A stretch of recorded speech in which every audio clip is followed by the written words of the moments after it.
Good morning and welcome all to our webinar on trade mega-regionalism and great power geo-economic competition, which will be presented by Dr. Xianbai. My name is Sook. I'm a lecturer in economics from the Business School at JCU Singapore, and I will be your moderator for today's webinar. So before we commence, I would like to take a moment to remind everyone of a few housekeeping items. Firstly, this webinar will be recorded for future reference and publicity purposes. And in case you have any questions during the presentation, please feel free to ask the questions using the Q&A section instead of the chat room.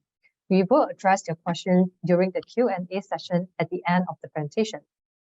There will also be a satisfaction poll and survey at the end of the webinar, and we would appreciate your participation in providing your feedback. And finally, if you experience any technical issues, please use the chat function to communicate with our event organizers. So back to our topics today. Today's webinar will focus on the changing landscape of regional trade governance, and the rise of mega FTA led by several major world economies, including the United States, China, and the European Union. Dr. G's presentation is based on his book with the same title, and he will discuss the drivers behind this trend of mega-regionalism, as well as its global implications. So now, without further ado, let me introduce our speaker, Dr. Xianbai. Dr. G is an associate professor of School of International Study at Renmin University of China. He's also director of the Office of Continuing Education and executive director of the International Political Economy Research Center within the school.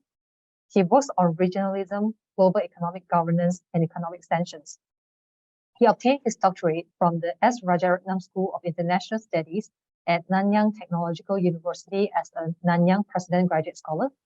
And before joining Renmin University of China, he also held research and visiting position at RSIS EU Center in Singapore and the Australian National University. We are delighted to have Dr. G with us today, and I will now welcome Dr. G to start his presentation. The floor is yours now, Dr. G. Okay, many thanks, Surya, for your very kind introduction. When Dr. Surya and I met last time, we were both graduate students, PhD students, desperate to complete our respective dissertations. And now, post-pandemic, both of us have become academics. So when Surya was kind enough to extend an invitation to me to deliver a lecture for our JCU Singapore students, I was more than happy to accept it. But my webinar was delayed by a few months because of COVID situation in China. But anyway, I'm very happy to be here. I will share my screen. I will set up my slides. Can you all see my slides?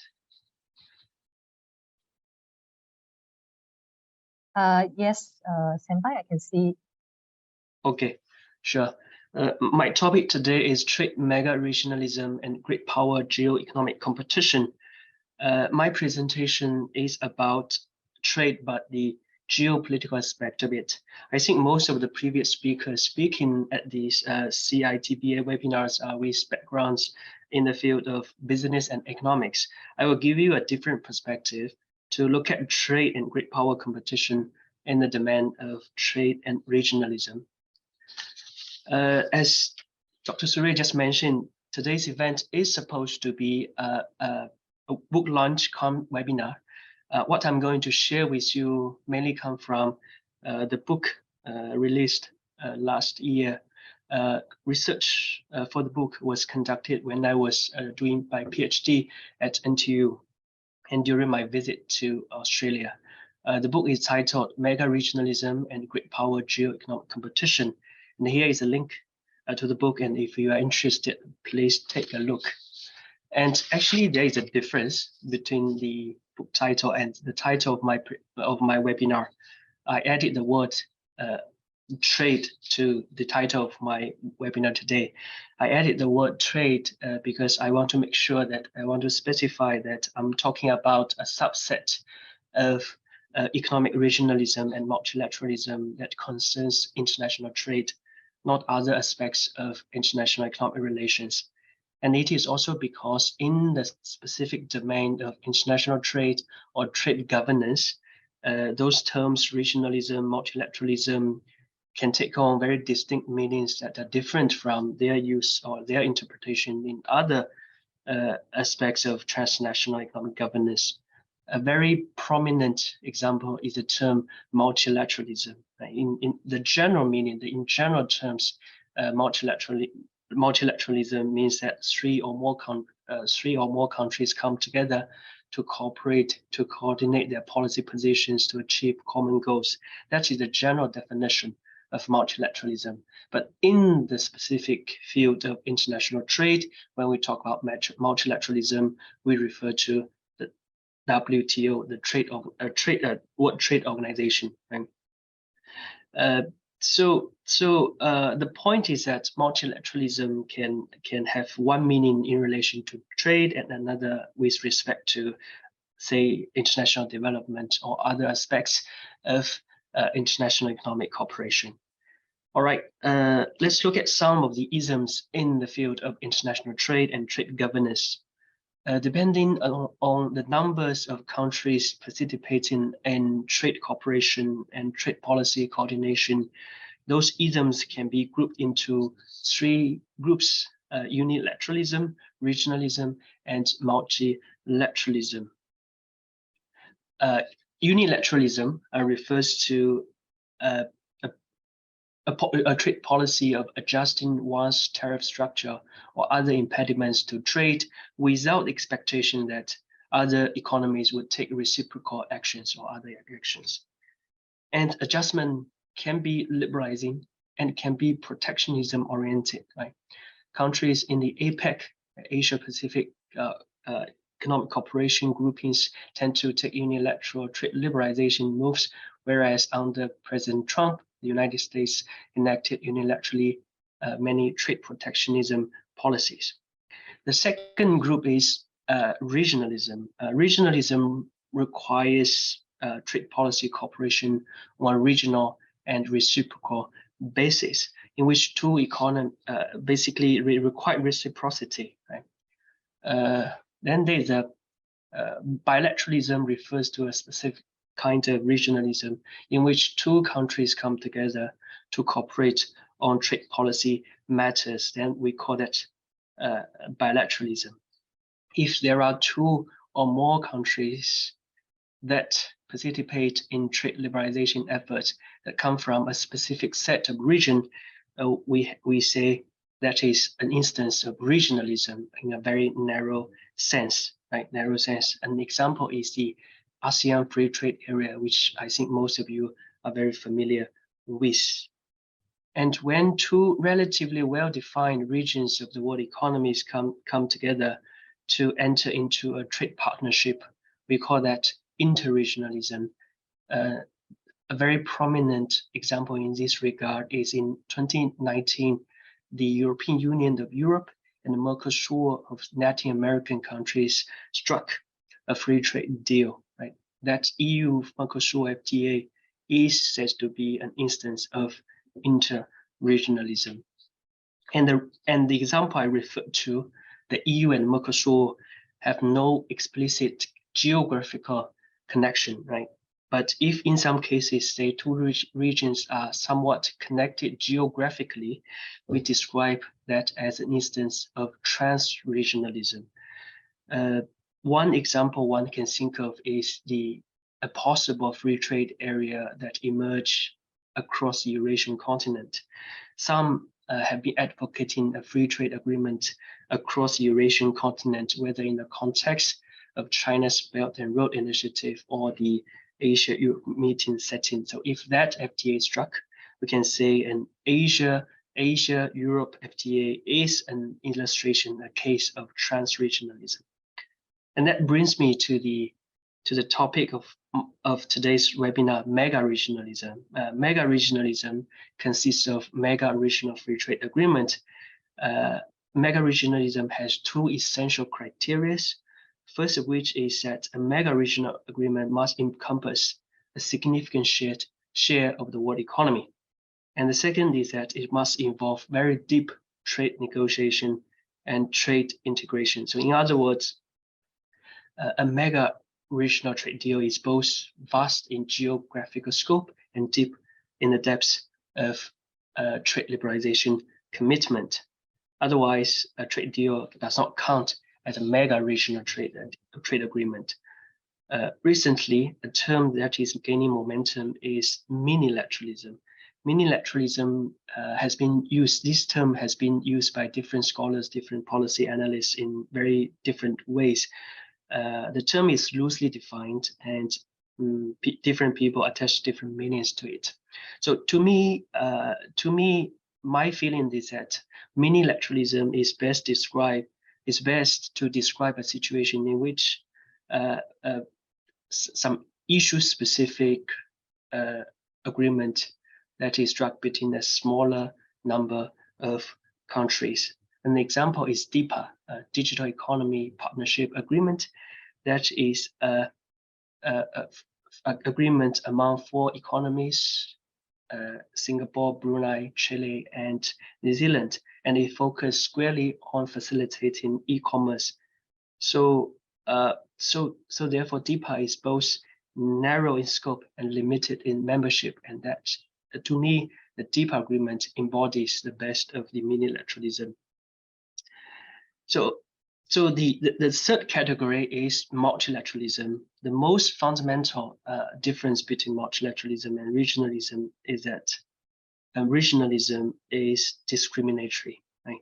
And multilateralism is not, because multilateralism refers to universal trade cooperation under the remit of the World Trade Organization, whereas regionalism only involves a subset of the WTO membership, right? The insiders of regionalism, participants of a free trade agreement, tend to benefit from it, whereas outsiders, the goods and services from countries that do not participate in a regional trade arrangement could be discriminated within those FTAs. But multilateralism, as I said, multilateralism is an approach to international cooperation on the basis of universal participation and equal treatment. Because multilateralism is a term associated with WTO, so you cannot say we have regional multilateral free trade agreement. You don't have that scene. It's a self-contradictory oxymoron. You either have a regional agreement or you have a multilateral agreement in the field of trade. Okay, so our topic today is about mega free trade agreements, and it is commonly held that there are 3 major mega regional trade agreements out there. They are the United States-led Trans-Pacific Partnership, or TPP, the China-led Regional Comprehensive Economic Partnership, or RCEP, and the EU-initiated the Transatlantic Trade and Investment Partnership, or CITBA. Of course, the TPP has now been morphed into the Comprehensive and Progressive Agreement for Trans-Pacific Partnership, or CPTPP for short, due to the withdrawal of the United States from the pact under President Donald Trump. And RCEP also endured the withdrawal or the exit of India at the last minute of the trade negotiation process. And TTIP has been scaled down and repurposed to become the TTC, or Transatlantic Trade and Technology Council. But in their original conception, in their original incarnations, they are indeed mega deals. The TPP encompassed 12 economies lining up the Pacific Rim and contributed around 40% of the global output. RCEP was a trade deal among 10 ASEAN countries plus China, Japan, South Korea, Australia, New Zealand, and India. Now RCEP contributed around 1/3. 15-member RCEP contributes around 1/3 of global GDP, 1/3 of global population, and 1/3 about global trade. But if India were not to withdraw, RCEP would be a deal that benefit around half of the half of the total humanity. But even with the withdrawal of India, RCEP is still the world's largest free trade agreement. TTIP was between the European Union and the United States at the peak. These two economies were the world's two largest economies, making up close to half of global GDP together. And these mega deals were not only broad in geographical terms, but they are also very broad in issue coverage. The TPP, or the CPTPP for now, has incorporated very high standard trade agreements, trade rules on issues like competition, labor, environment, state-owned enterprises, transparency, anti-corruption, government procurement, and IPR protection, and so on and so forth. RCEP is, by comparison, less stringent, but it also instituted very forward-looking and regionally acceptable trade rules on issues like services trade, e-commerce, and small and medium-sized enterprises, and it consolidates regional supply chains. So when we talk about mega-regionals and mega-regionalism, we have these three mega deals in mind. So when I was doing my PhD in Singapore, my intellectual curiosity arose when it occurred to me that these three historically unprecedented mega free trade deals suddenly burst onto the scene of trade governance by the end of the 2000s. So all of a sudden, the TPP, RCEP, and TTIP were launched one after another in 2009, 2011, and 2013. And successively, the once very fervent supporters of multilateralism, the United States, China, and the European Union, switched their allegiance from multilateralism towards regionalism, or mega-regionalism in particular. So I was motivated to find out what was the case, what could explain the emergence of the wave of mega-regionalism.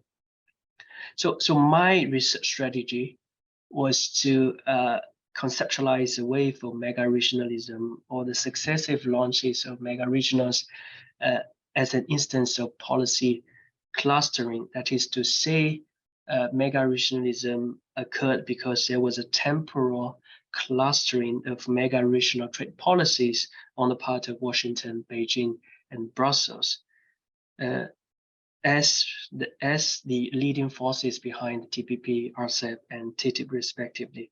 And therefore, the question of explaining the source of mega-regionalism became one of explaining mega-regional trade policy clustering as a source of mega-regionalism. And I looked into the literature and find out there are three very broad categories of causal mechanisms that can account for the phenomenon of policy clustering. They are policy convergence, policy transfer, and policy diffusion. This may sound a bit technical to you, as I learned from Suri the other day that most of our audiences do not specialize in international trade or international political economy. So I will make it simple. Policy convergence refers to a situation in which policy behaviors of different actors grow increasingly alike due to some bottom-up pressure or top-down pressure. The bottom-up pressure arises when there is an academic or epistemic community that preach the desirability of a certain policy options, and they convince their governments that they should adopt those policies. The top-down pressure usually comes from a supranational organization like the European Union that is eager to harmonize the policy behaviors of its member states. Apparently, the policy convergence paradigm cannot explain the source or the rise of mega-regionalism. Right? The second causal mechanism is policy transfer, meaning a congruent policy option adopted by one government is voluntarily adopted by another government for the purpose of policy learning or policy emulation. So did China pursue RCEP because China wanted to learn from Washington about mega-regional? I don't think so, right? And then this leaves us with the third mechanism, policy diffusion, to account for the rise of mega-regionalism.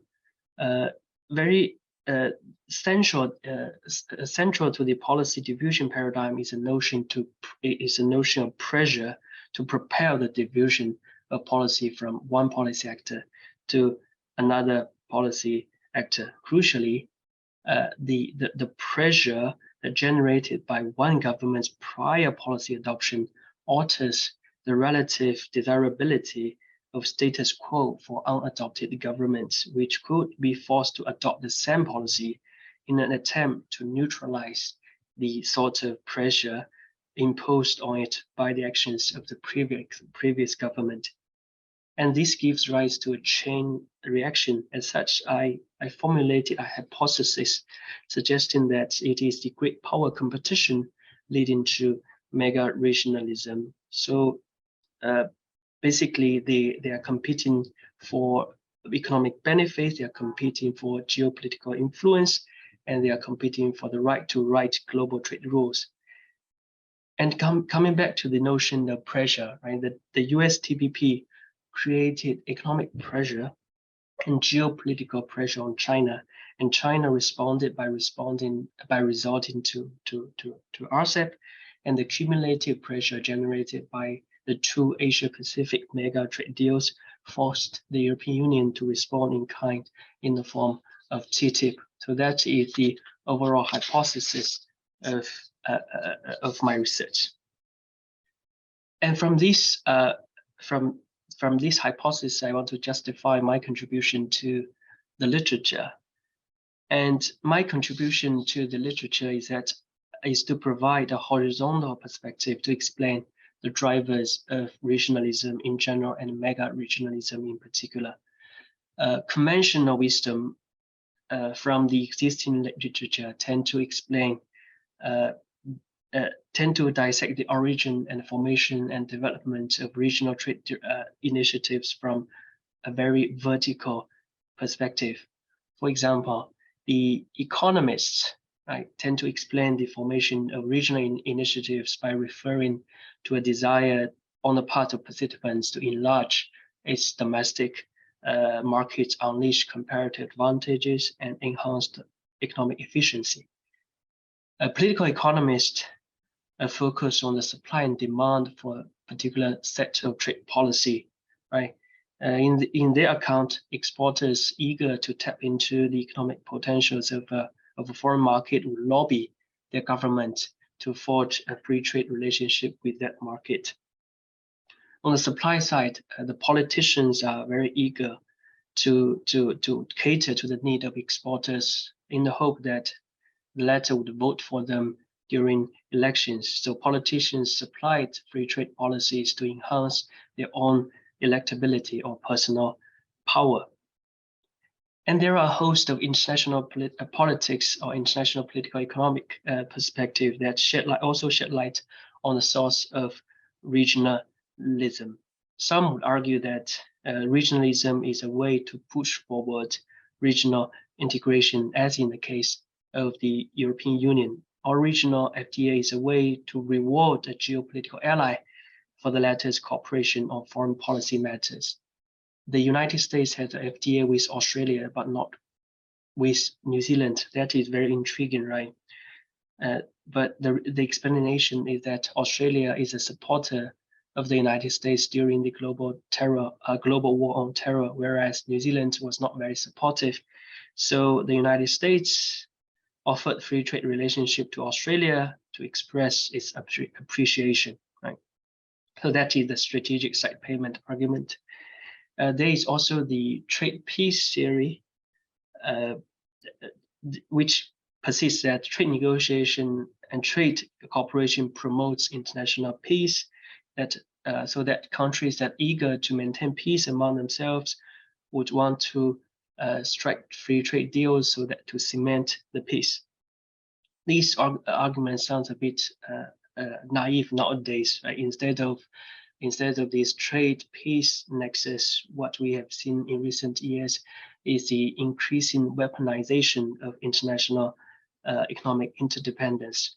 trade can be instrumentalized as a means to assert political pressure over a trading partner and shape the latter's foreign policy. So anyway, there is also a slow multilateralism argument saying that regionalism arise because trade cooperation on the multilateral front under the remit of World Trade Organization has been moving at a glacial speed, and regionalism is a way to satisfy countries' desire for freer and more facilitated trade. So by and large, the existing literature tend to adopt very vertical perspective without attempts to link one regional initiative to another when explaining their source or explaining their emergence. But my research filled this gap, and I offer account of the horizontal interactions, horizontal causal relationship between mega-FTAs from the perspective of great power competition at the source of mega-regionalism. Right? So to illustrate the economic aspect of this great power competition, when I talk about great powers, I'm talking about the United States, China, and the European Union. So to illustrate the economic aspect of the trilateral great power competition, we need to understand a concept of trade creation versus trade diversion, especially trade diversion. Right? Trade creation arises when new trade is enabled thanks to policy liberalization under regional free trade agreement, whereas trade diversion refers to a situation in which a free trade agreement undercut more efficient outsiders. Right?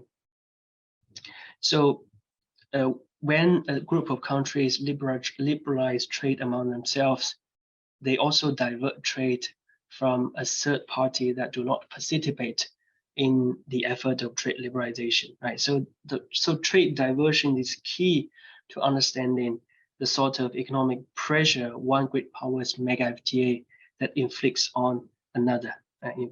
So the US-led TPP excluded China. So China-led RCEP excludes the United States and excludes the European Union, and the transatlantic CITBA excluded China. So the politics and economics of exclusion is fundamental to my account on the source of mega-regionalism. To evaluate the economic pressure on outsiders and economic benefits for insiders, we need an economic tool called GTAP. GTAP stands for Global Trade Analysis Project. It was originally developed by a group of economists to evaluate the economic consequences of the formation of the World Trade Organization in 1995. So with the formation of WTO, countries have been pondering upon the prospect of universal trade liberalization, and policymakers at that time were eager to find out what could the economic consequences be with that kind of very ambitious multilateral trade liberalization. So they developed this analytical tool of GTAP. GTAP consists actually of two main components. On the one hand, it has a database that depicts the state of the world economy at a given point in time for a given reference year. So the database will depict the overall situation and the national conditions of each economy in the world economy. On the other hand, there is a set of behavioral equations, behavioral assumptions that would predict how market participants like household, government, and suppliers would respond to changes in supply, changes in quantity, changes in prices that occur in the world economy, right? So when a modeler do GTAP modeling, what he or she would do is to introduce a policy shock to this model, right? By changing a variable or changing a condition in the world economy. And because the change in the world economy will be in a temporary state of disequilibrium. then the behavioral equations will predict how market participants adjust to these changes and find a new general equilibrium of a new state of the world economy. And if you compare the pre-shock world economy and post-shock world economy, we will find out the possible consequence or possible impact of the shock that you introduce in the model, right? So in the shock, in the case of the mega-regional modeling, the shock is trade liberalization that would take place among signatories. So in policy scenario 1, I eliminated tariffs among the TPP's 12 signatories. In scenario 2, I removed tariffs between RCEP 60 member states and so on. And apart from these 3 single mega FTA scenarios, I also included 4 multi-mega FTA scenarios because it was possible that more than 1 mega FTA would be enacted. And given the withdrawal of the United States and India from TPP and RCEP respectively, I also modeled the impact of TPP 11, which is CPTPP, and the impact of RCEP 15 or RCEP minus India, right?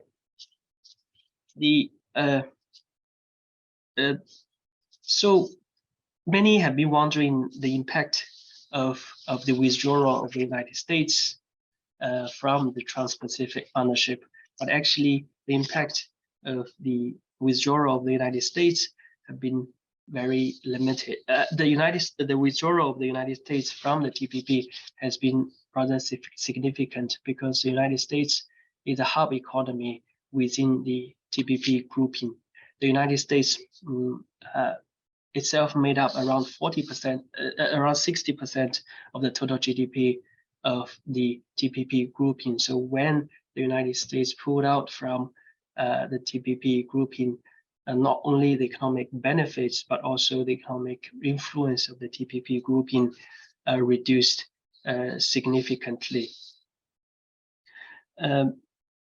But as the United States withdrew, Japan became the hub economy of the CPTPP grouping. But overall, the size and influence of the CPTPP grouping has shrunk significantly because of the US withdrawal. But in the case of India's exit from RCEP, the effect is simulated to be rather insignificant. India plays a very relatively minor role within the RCEP grouping, so its departure from RCEP is more self-harming in economic terms. The trade creation effect of RCEP was deprived, and it would also suffer from the trade diversion effect of RCEP, right? The RCEP trade deal would divert trade from India towards the East Asian participants.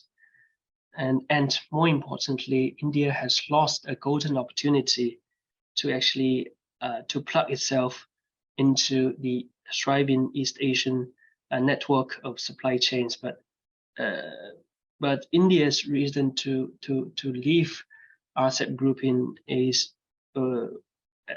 as much it's not only about economics, it's also about geopolitical suspicions towards China, right? And many economic nationalists of India have compared RCEP to be a trade trap laid by China to bind India into its sphere of influence. So India has boycotted the Belt and Road Initiative, and it also opted out of the RCEP agreement. So let's get back to the main story. So for the each of the 7 scenarios I just listed, I have a table like this summarizing the simulation results in relation to GDP impact on national welfare, and impact on the exporting performance of each countries involved in the story. So if you are interested, you may refer to my book for details. For example, this table summarizes the simulated impact of the RCEP agreement involving India. In relative and aggregate terms, it is projected that small developing Southeast Asian countries that would benefit with relatively high pre-existing tariffs would benefit from RCEP agreement.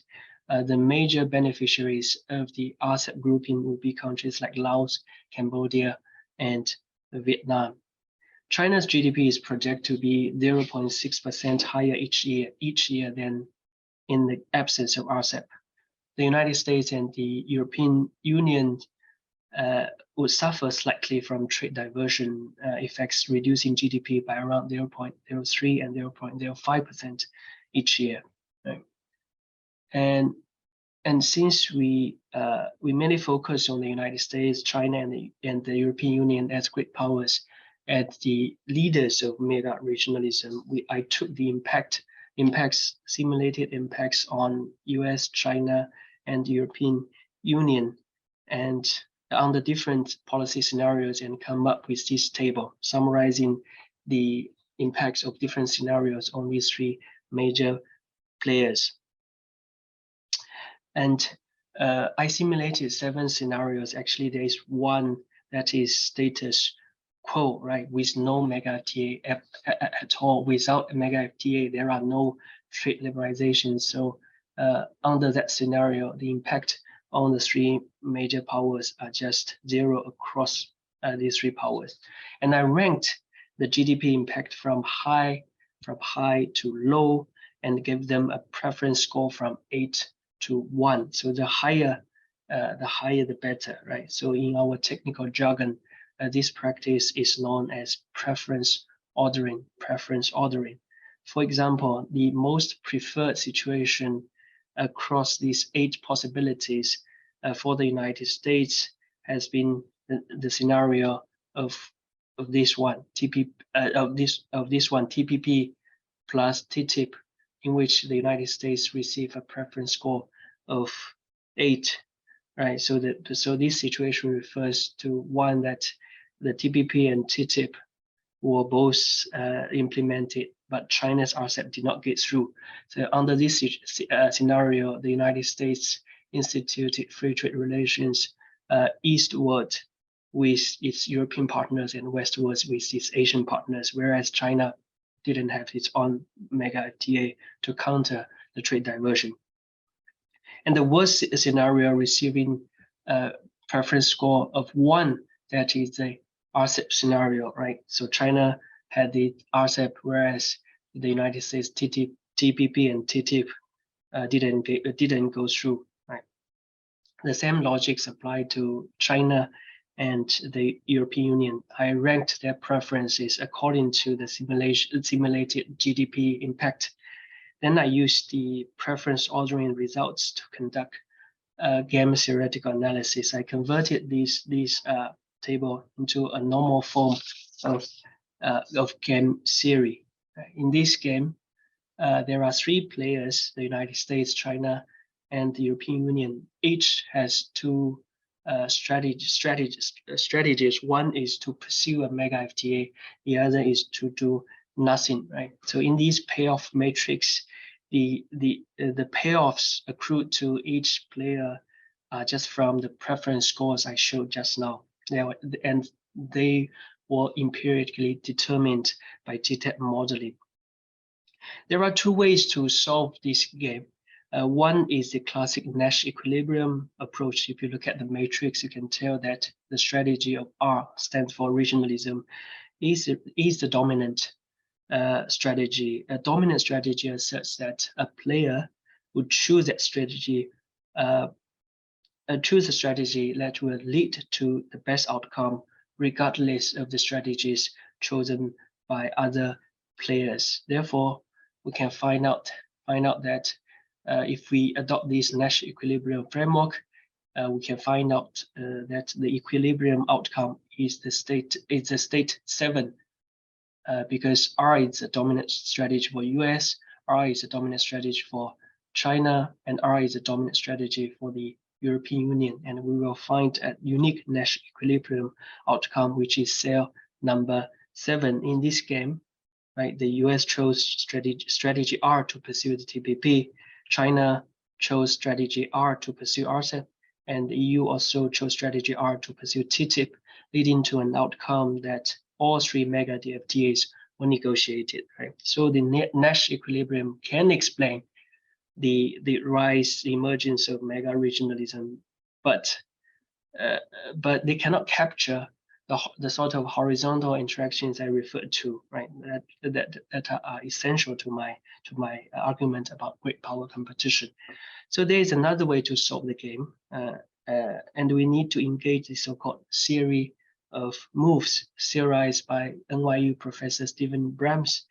If you are interested, you can refer to the book here, shown here, for the details. But basically, the theory of moves allow players to make sequential moves, sequential and interactive decisions instead of independent and simultaneous decision making. So to use theory of moves, we need to identify a status quo or the starting point. Apparently, the game started when none of the major powers pursued a mega FTA. So in this cell, in this state, the most dissatisfied the player is the United States, right? Receiving a preference score of just 2. So the United States would have incentive to switch its strategy from status quo from no mega regionalism to regionalism. So the United States launched the TPP, right? So the United States launched the TPP in an attempt to improve its payoff. So by launching TPP, the United States payoff improves from 2 to 4. But the United States TPP put economic pressure on China, reducing China's payoffs from 4 to 2, right? So in the new state, China became the most dissatisfied player in the game. So China also had the incentive to switch its strategy from NR to R by pursuing RCEP. As China changed its strategy, China improved its payoff from 2 to 6, and under this new state, the cumulative pressure generated by TPP and RCEP put the European Union in a very disadvantaged position. The European Union began receiving a preference score of just 1. Therefore, the European Union also had incentive to pursue TTIP in an attempt to improve its payoffs. So also switch its strategy from NR to R by pursuing TTIP, right? So in reality, the TPP was launched in 2009, RCEP was launched in 2011, and the TTIP was launched in 2013. So the theory of moves can explain both the emergence of mega-regionalism by identifying an equilibrium outcome that corresponds to the rise of mega-regionalism, but also the sequence in which these mega FTAs were launched in reality, right? So in other words, the theory of moves can help us visualize the policy diffusion process, right? And remember, these payoffs derive from the GDP impact of different policy scenarios, right? So by resorting to this payoff matrix, this game theory analysis, what we can learn is, or this game can only tell the economic side of the story, right? But mega-regionalism is more about is also about geopolitics. So the geopolitical story of mega-regionalism began with the United States' move to pursue TPP, right? So the U.S. motivation behind this pursuit of TPP was threefold. The first, concerning the United States leadership in Asia. So after the World War II, the United States wanted to maintain its leadership role in Asia as an offshore power. So mega FTA, the TPP, was one way of anchoring the United States in this part of the world.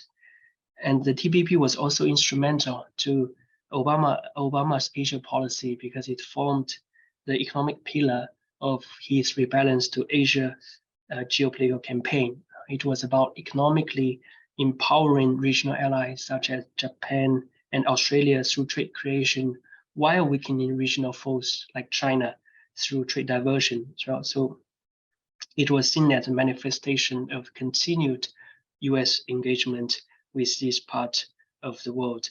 And finally, the TPP was part of the US strategy to coercively socialize China's economic behaviors. It is telling that recently, actually last year, Biden administration said that the US would no longer seek to change China, quote unquote, right? So this announcement implicitly suggests that previously the United States wanted to change China. Right? The TPP was part of the plot. It was so basically the provisions laid out in the United States, in the TPP text, corresponds to the sort of economic reforms that the United States expected China to undertake. Right. So initially, the United States excluded China from TPP, and want to leverage China's desire to join to avoid trade diversion effect by undertaking the sort of reforms that the United States wanted China to make. So the logic was sound, right? Initially exclude China and then force China to make reforms in order to join. The logic was sound, but China did not behave as expected. China's response was to launch RCEP, right? What China did was to pursue RCEP as a countermeasure instead of seeking to join the United States-led TPP. And now China has indeed applied to join, but that is for a different purpose. The pursuit of RCEP was also a move in conformity with China's neighborhood policy. In 2001, it was China that proposed a free trade agreement with the ASEAN, and it was the first time that ASEAN countries take part in trade negotiations as a group.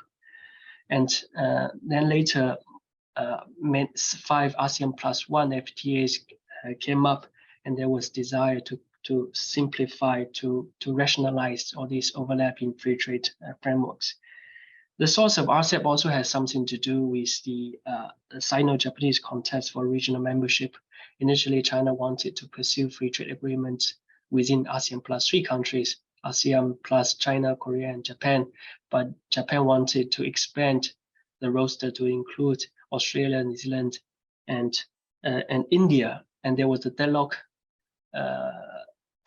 Neither China nor Japan was willing to accept the other side's proposal, but the Japan's announcement to join TPP actually broke the deadlock.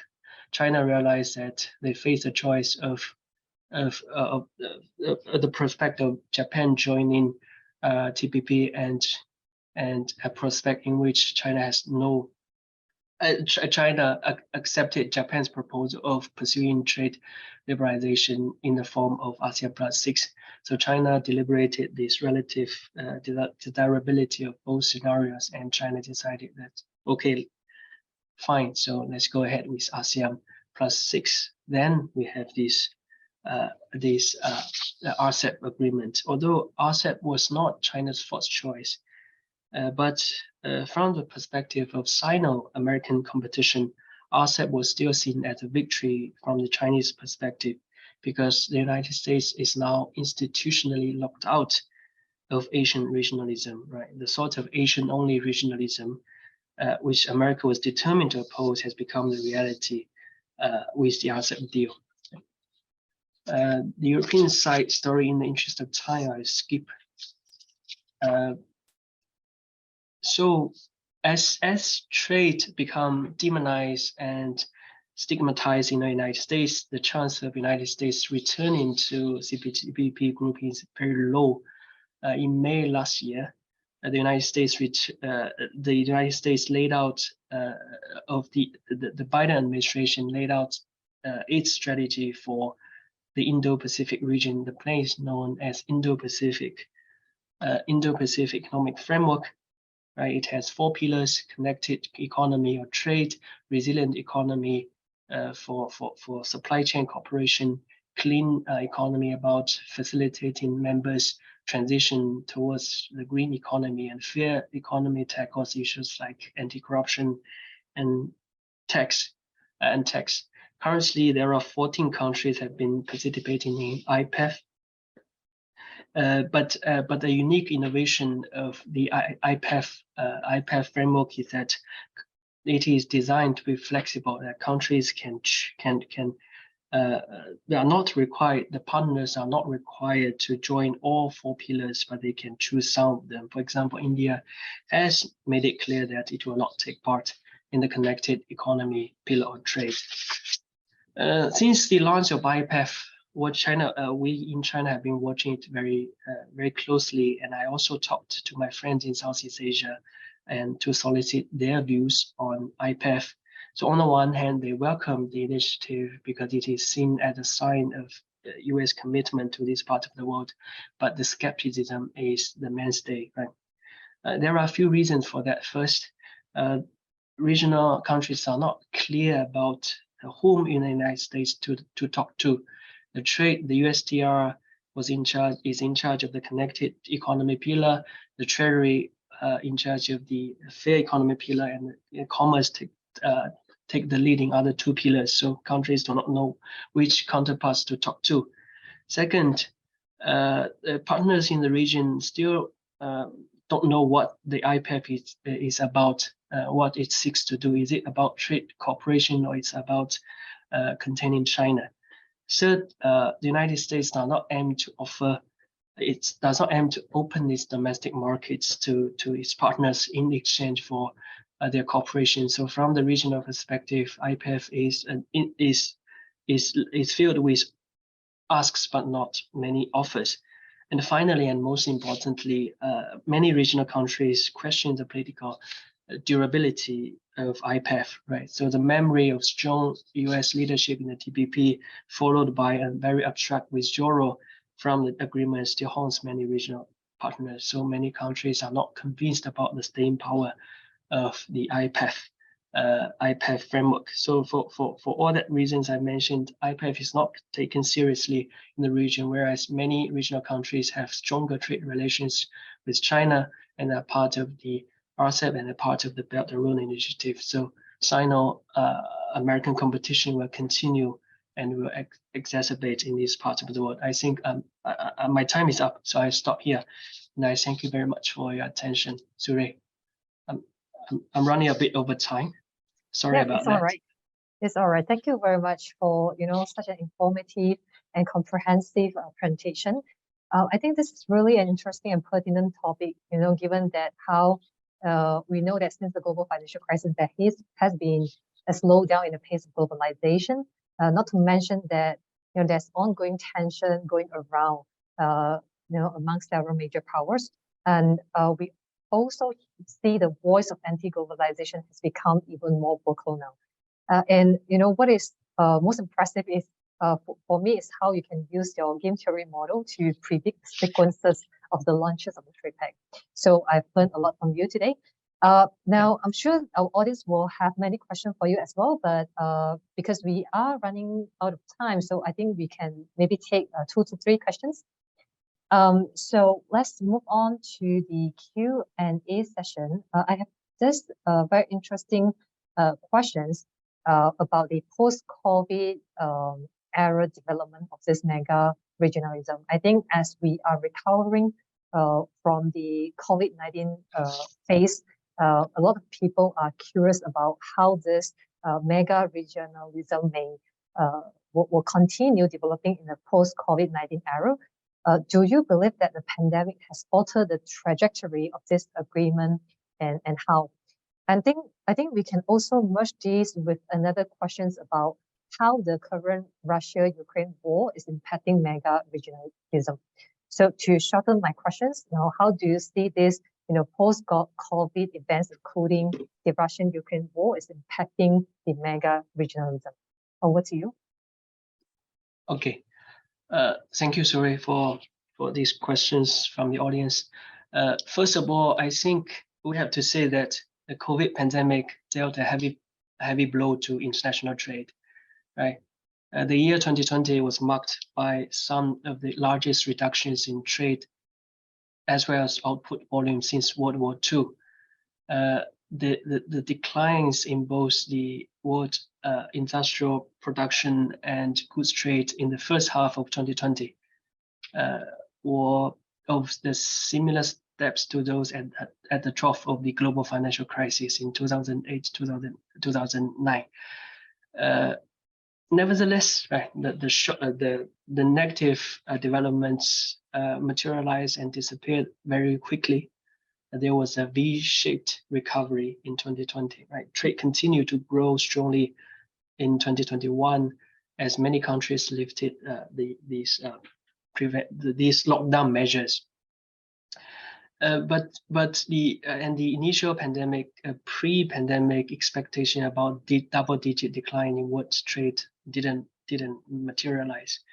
The volume of global trade in goods has recovered very rapidly, but trade in services declined very significantly, and they are recovering at a very slower pace than goods.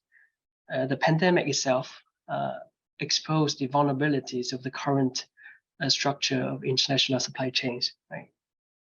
For one, the current supply chains find it difficult to cope with extraordinary surge in demand, such as for personal protective equipment. Right. For another, countries realized just how concentrated it was for the production, that many crucial and critical goods there is a concentration of these production of these crucial and critical goods in just a handful of countries, right? So there is a notion of enhancing supply chains resilience and diversity has been gaining momentum across policymaking circles globally. So where does Mega-regional stand on this issue? So how does Mega-regional help mitigate some of these concerns of the existing structure of global supply chains? Unfortunately, neither CPTPP nor RCEP has a dedicated chapter on supply chains. So there is need to add a chapter on supply chains to the text of the CPTPP and RCEP. So there has been calls to establish so-called fast lanes for trade of essential goods between CPTPP members to keep borders open to trade during times of shortages and crises. And it's also essential to coordinate responses to supply chain disruptions by countries. And the CPTPP is institutionally prepared to undertake this update because it is structured as a living agreement. Unlike previously traditional trade agreements, they are negotiated and they are implemented, and that's all. So those traditional agreements are like a snapshot, whereas CPTPP is able to convert these snapshots into a film.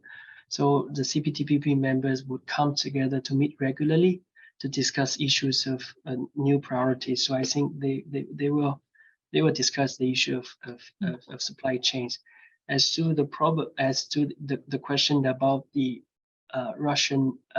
Russian-Ukraine conflict, right? This is a strategic developments that disturb the global trade. The commodity price used to surge, but it had come down. But in terms of geo-economics, I think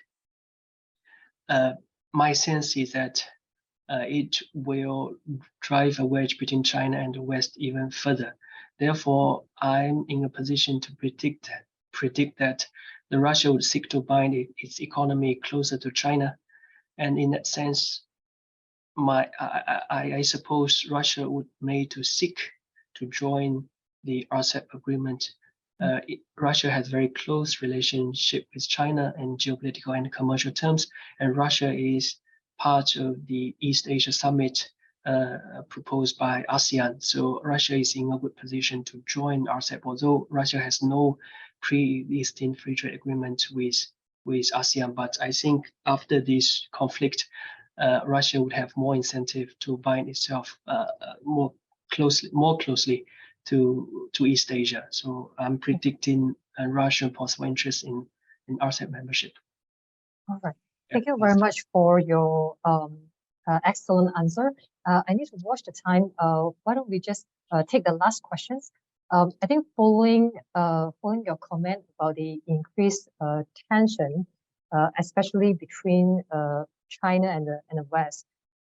What is the place for the small and open economy like Singapore? Like how do they?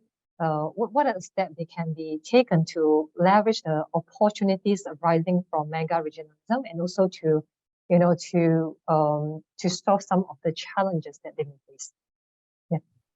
Yeah, thank you, Suri, for this question. Singapore is actually in a very good position in this regard. A very unique advantage of Singapore is that it is part of both the Chinese and Western institutional universes that some worry that would bifurcate the global economic governance architecture. Singapore is a member of Chinese-led initiatives such as the Belt and Road Initiative and RCEP. Singapore is also part of the CPTPP and Indo-Pacific Economic Framework, which I just mentioned in the presentation.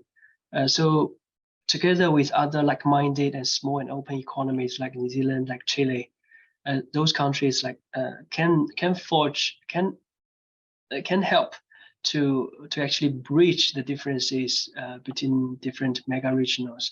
And this linchpin status afforded by Singapore's multi-track economic diplomacy actually provides the city-state and other like-minded countries a strong institutional basis and some would call convening power to exercise leadership, right? So besides being supportive of other major powers' foreign economic policy, Singapore could actually transform itself into a designated interlocutor for great powers to meet regularly for inter-bloc dialogue to take place, and for countries from all corners of the Asia-Pacific region to collectively shape the way in which issues are discussed, right?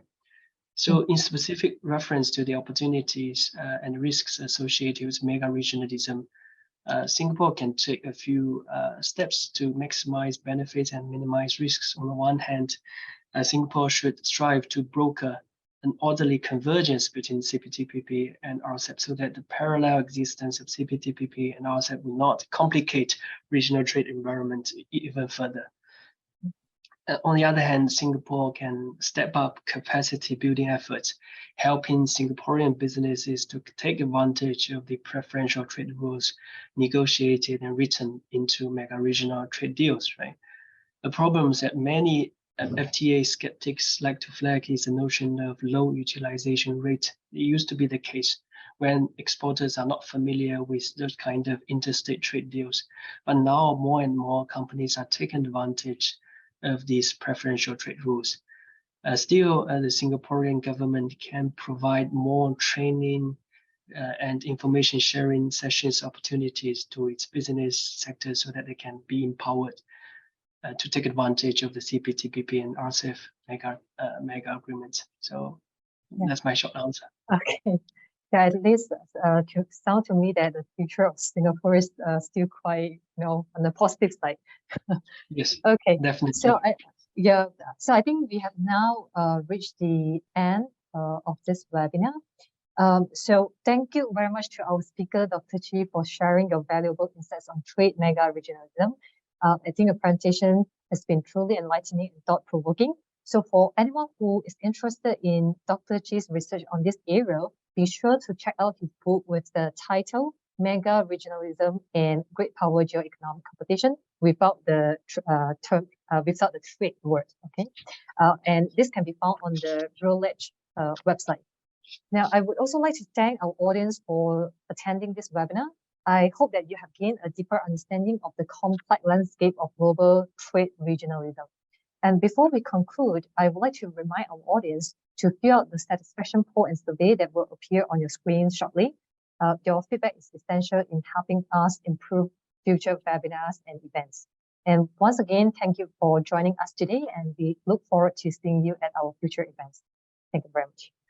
Thank you, Suri, for your commercial. Yeah. Thank you. Thank you all. Thank you, Nico. Thank you.